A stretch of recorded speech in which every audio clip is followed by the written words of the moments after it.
everybody, welcome back to ThreadX3 Productions. I am Nick. And I am Santa Nate. Ho ho ho. Oh, I could have said Saint Nick. Yes, welcome. It is the time of Christmas, which obviously means we need to watch 80 million Christmas movies. But sometimes my favorite movies can be the more unconventional Christmas movies. So all month long, we're going to be talking about our favorite unconventional movie Christmas movies.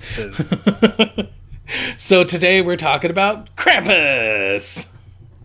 So, overall thoughts. What did you think about it? I believe this was your first time watching it, correct? Yes, this is my first time watching it, and this is coming from someone who didn't grow up with scary movies. When this movie came out, was like, I'm not going to watch it because I don't watch scary movies. I kind of dismissed it to begin with. Yeah. 4 words. 4 words is my synopsis for this movie. Okay. What the actual Okay. It was just more syllables. I'm like, wait. what the actual is? Oh my god. So not scary in a sense, like, yeah, compared to what I was thinking it was going to be, but this is just one of those times where you see a really demented horror movie that you weren't expecting to, and it's still kind of just like, damn, like this was one of those movies for me. I'm like, yeah, this is kind of fucked up. Oh, this is really okay. I just so definitely entertaining. I think it fell apart at the end. So like, I was not a big fan of the ending. Okay. But I'm sure we'll get into why that is. What were your thoughts as someone who I know has seen it before?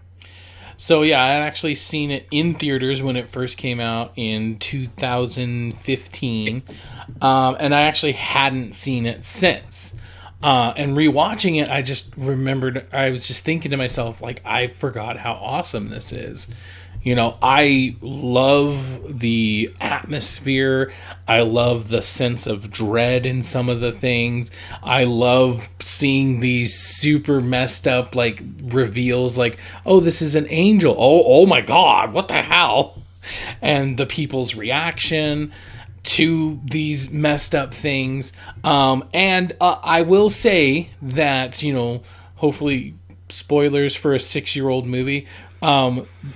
Usually I do not like bad endings, but this one I actually really, really enjoyed because of just like how messed up it was. Maybe it's just like I'm older now, and so I'm more cynical. So having a bad ending, like I'm more keen to. But yeah, I really enjoyed it, and I think that pretty much everybody but the German grandma does a really good job, and they play their parts really, really well. So interesting. Well, let's start with that. What about the German grandma? What about the German grandma didn't get you? I don't know. I guess it was maybe just a little bit too cliche, Which, I mean, you could argue that there's plenty of cliches in this movie, but most of them are a little bit more self-aware about their cliches, whereas this was just kind of super heavy-handed, and like she was literally just there to exposition. And I think out of any movie, no matter what genre it is, somebody who's literally just there to exposit, or to throw up exposition. Yeah, right. It's just meh. Yeah, I'm right there, but I'm on just the other side of it, where for me, like, it was cool to see kind of her tell the story and then have that come to fruition when she, faced, Krampus. Which, by the way, I when we got done recording last week, when we finished the show talking about Krampus, we said Krampus, or I said Krampus. Apparently, my girlfriend was outside going, I almost walked in and corrected you. You wouldn't stop fucking saying it wrong. I was like, my bad. So Krampus. Krampus. Yeah. Prompt, yeah. Anyway, whatever. So when she finally faced him, it was like, oh, okay. I do see that argument though, as far as the just the whole her being there for expository nature. But what I did enjoy about this is the humor of it. It is very much a movie that is self-aware, knows how crazy it is, knows that because there's nothing that I hate more than the cliche of a horror movie of, oh my god, we don't know we're in a horror movie. What are we gonna possibly do with the murder? Like, I hate that shit. I just get it fucking done. Like, it's like we're not that stupid anymore. And so, like, the fact that they started that off with the whole thing of getting the shotgun like out of the like release drawer in the back of the Hummer, like that whole bit made me laugh. But my favorite joke, and well, yeah, I guess it was a joke, was at the very beginning when the family gets there. And I had caught on that, the mom was speaking German, Adam Scott. None of that clicked for me until they made the joke. It's like, why wouldn't you want to serve ham? What are you, a Jew? And then they look at each other and I went, oh. And then I went, wow, yeah, this movie could probably not be made today. But that probably is my biggest highlight of it, is the self-aware nature. And you're right, like how all of the reveals. But after completing the movie, for me, like once it finished, it kind of felt like that's all the movie was supposed to be, was just to show off these glory kills, which is totally fine. But for me, you're talking about, enjoying, the bad ending. I didn't, from my view, and the first time I watched it. So I had put it on Monday morning, and I was also, working on my business cards and doing some other stuff. So I had it on in the background, was multi-screening watching it. So there were some parts where, where it was slower, where I might not, oh my God, it's an earthquake. No, where I might not have been as invested in. So I would like see certain parts, but I was enjoying what I had seen, and I had gotten up until the part where the Jack in the Box was swallowing one of the kids. And then I'd stopped because I had to go run some errands, and finished it later that night, kind of started the movie over from the beginning and watched till the end. And I'm like, yeah, man, I was really high up on that point. And then after watching it, the rest of it, I'm like, because the whole thing with the ending, I really didn't like the Breaking Dawn ending. Like, I don't like the presentation. I didn't like the presentation of him waking back up, because as a viewer, I'm like, did they just, this all was a dream us? Like, and so I'm like, well, that immediately, anytime someone does that genuinely, I'm like, you just remove the weight of everything that we just saw, so it doesn't matter. But at the same time, I'm like, I know that that's not all, because this movie literally hasn't given us any happy endings or any happy feelings whatsoever. And so when it showed, I'm expecting something with Krampus to come up, and then when it shows at the very end, I was just like, oh, okay, yeah, sure. I mean, I feel like it would have been better if everyone just died a gruesome death. And then the blizzard went on its merry way. But it's more fucked up that they're stuck in this quote unquote happy memory, but it's this undertone of, they're just trapped there. And who knows, maybe it's like this time loop thing where they have to relive the same day over and over again, like, which may be a good thing. It's like, yay, Christmas or whatever, but it's like, it's still that undertone and that realization, because it wasn't just him that realized it. Everybody was kind of looking around at each other like, oh shit, did that really happen? Yeah. So it's like, I liked the fake out that, like, oh, it was all a dream or whatever. Admittedly, while I was in the theater watching it for the first time, I'm like, well, that's dumb or whatever. But then the bell came up, I'm like, they're doing that one thing. And then they start zooming out, and I'm like, oh dude, that's so fucked up. Yeah. And so it's like, I went through a range of emotions when that happened, because like I said, I don't normally enjoy bad endings, but it's the amount of fucked upness of the ending that I'm like, oh, okay, all right, you reeled me back in with the fact that, like, wow, that's just really messed up. They're just trapped. And it's not just that they're trapped, it's showing all the other snow globes and how many families he's done this to. Yeah. So, like, I like that. I really like that aspect of it. Getting back to your point about like the kind of, it's self-aware and it's funny. I do like how they got, actors that are primarily known for their comedic prowess. You could argue that like the mom, for instance, or the wife, the main wife, not the, you know, trashy one. You could argue that like she's been in a lot of serious stuff, and especially her turn in Hereditary was very serious or whatever. But still, like she has that. Who's the girl from? Dang it.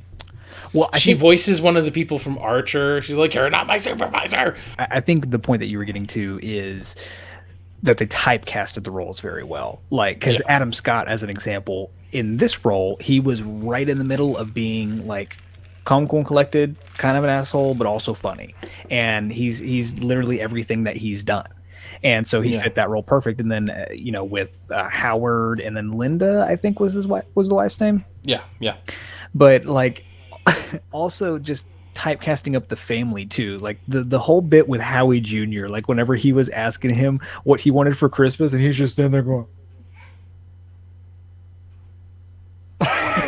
like and so it kind of gives you that whenever he gets pulled up from the furnace, it's kind of like you kind of get the way get him, fatty. Yeah. But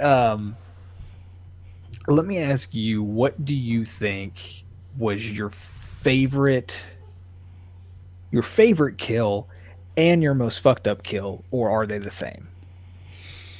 I mean, the thing with the jack-o'-lantern, seeing them eat a freaking kid or whatever, that was pretty messed up. I guess I don't know. I guess that would be two of the same things as, the eating. That was pretty messed up. Yeah, I'd probably say the same thing, because whenever I'm thinking back on the movie and trying to remember all the kills from the movie, that's the one I keep coming back to, because for the audience and the actors was the same reaction. It's that slow pan. They're like, what? And then it leans over and you hear that, oh, and then you just see the feet going down and then the mouth open, and everyone at the same time is like, what the fuck? Like, I'm sitting there going, what am I watching? What am I watching right now? I feel like the only other one I could think of is probably with the elves. I don't know, maybe the first kill, just because I don't think I was expecting a death that soon. So that one was the one that caught me off guard. But yeah, just the fact that she's completely dead.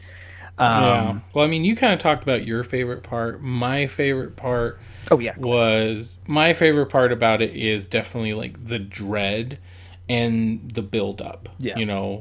Going back to what you were just talking about that panning up or whatever, you're just like, okay, what is this? What is going on? And then the same kind of dread happening with that gingerbread, where it's just like, okay, what is it going to be? What is it going to be? And then it ends up being a gingerbread, and you're like, oh, God. It's like, okay. And then, oh, my God, they're murderous and stuff. Like, so it's like the build up and then payoff, build up, payoff. It was pretty much that the entire time.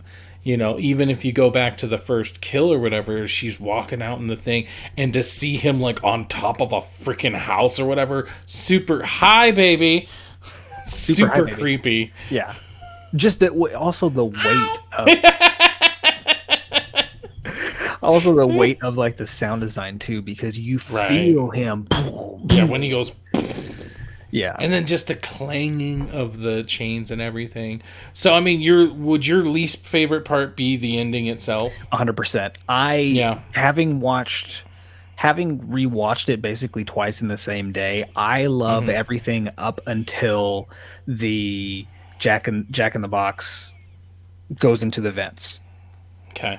Well, I mean, I think where I was like, was whenever they started to throw them in the pit. Where it really started to fall apart for me was after he had already basically let the other kid live, because I feel like as the storytellers at that point, you can go two ways, or you can go a couple different ways, and I feel like they just went the wrong way because it's like, That's where I feel like it fell apart the most. But Yeah. And see, I see what you mean there because it's like they finally get to the truck, for instance, and then they end up just getting overrun anyways. So it's like, it's that, it's that like relief of, oh, they got to the truck, but then it's kind of pointless. So why didn't they just get picked off before they got to the truck? right, Because getting to the truck didn't do them any good. So it's like, I can kind of see what you mean there. yeah. Because then the rest of that does kind of seem rushed to get to that kind of fake out ending. The movie still gives you the answer of that's what you fucking get, basically, for the way you act and stuff like that. But for me, I think what would have been a cooler way is, you're right, if they would have gotten, methodically picked off throughout the movie, and then towards the end, he leaves, the youngest one as is, or what have you, and then and then the blizzard just goes away, and then just thinking about the haunting memory that this kid is going to have of his family Yeah. being, like, that is so much more dread filled and demented, and kind of would maybe give it better scores, if that makes sense, because this got deadpan, didn't it, when it came out? I'm not sure. Let's take a look at that. Oh, that's not too bad. Oh yeah, what is it? Critics review is like 60. So hold on, let me get that part. 67 for critics, 51 for audience. Oh, okay. Wow, mine says 49. So yeah, this definitely wasn't well loved or whatever, you know. But it's like, yeah, I really enjoyed it or whatever. Like, one of my friends brought up the fact that, like, part of the reason he didn't enjoy it was because he knows the real story of Krampus or whatever. And at that point, I'm just like, adaptations are adaptations. Like, I don't know the real story of Krampus. And even if I did, this is just a different telling Yeah, of it. So, it's not for them. For me, it's cool yeah. because now I have like a somewhat understanding of Krampus more than I did before. So like now I'm interested to look more into the myth and look more into Right. the tale. Well, and I think that especially who they got to star in, who they got to star in it, the overall tone. This was never meant to be like taken serious necessarily. If anything, the opening of the movie was very much setting you up for, this is a satire. Yeah. This is showing you like how bad Christmas can be or whatever. So yeah, I mean overall, yeah, I definitely feel like this should be rated a lot better. I would give it, I would personally give it like an 8 out of 10 because it's like it's one of those that like I would like to watch on or near Christmas on a regular basis. Cuz I also feel like there's not a lot of horror Christmas movies that are actually pretty good. You have like Black Christmas, and it's like no matter what version you watch, it's just kind of like, oh, it's a slasher that happens to take place during It's not Christmas. necessarily a Christmas. Exactly. Whereas this is 100% a Christmas movie. It's just the evil Christmas, you know. I What feel was like I saying? I feel like you could argue Gremlins could be considered. I know. I mean, that's a good point, especially that whole creepy story that she tells about her dad or whatever. Like, yeah, that's a good point. Because Gremlins is one of Um, those. Even watching it again as an adult, which I'm definitely down to watch again. I don't know if we're planning on doing that. I'm down for it. But I saw it probably 5 or so years ago, and even like, it still creeped me out. Like it's just right. this tone of like like it's practical heebie-jeebies. Yeah. Yeah, I mean, overall for me, on my first watch through, I would have given it an 8 out of 10. On my complete watch through with the ending in place, I'm at a 6. I'm at a 6 out of 10. Yeah. So Yeah. the 67 for critics, I feel like is about where I would be at from start to Yeah. finish. But I give the movie also a lot of praise and balls because and again, I don't watch a lot of horror movies, so I might be out here. I feel like what was shown in there was genuinely fucked up and a Yeah. lot of like and even past horror standards of fucked up. Right. I mean, the only thing that might have made it, maybe better is if there was like a R-rated or unrated version of this. Oh, that was And so, PG-13. yeah.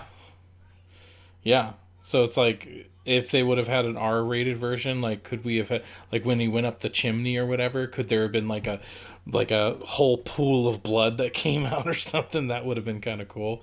You know what I mean? Yeah. Or like when he's getting swallowed, then like just blood coming out the mouth, or like something really I guess effed the up most like that. fucked up that we've seen in mainstream, like you obviously can see the Green Inferno or many other like I feel like more content wise fucked up horror movies, but like you're gonna have to go look for those. Like not everyone's gonna be out where this was like it's just Yeah. unsettling. It leaves you with an unsettling feeling, and the fact of you saying this is one I want to watch every year on Christmas, it's like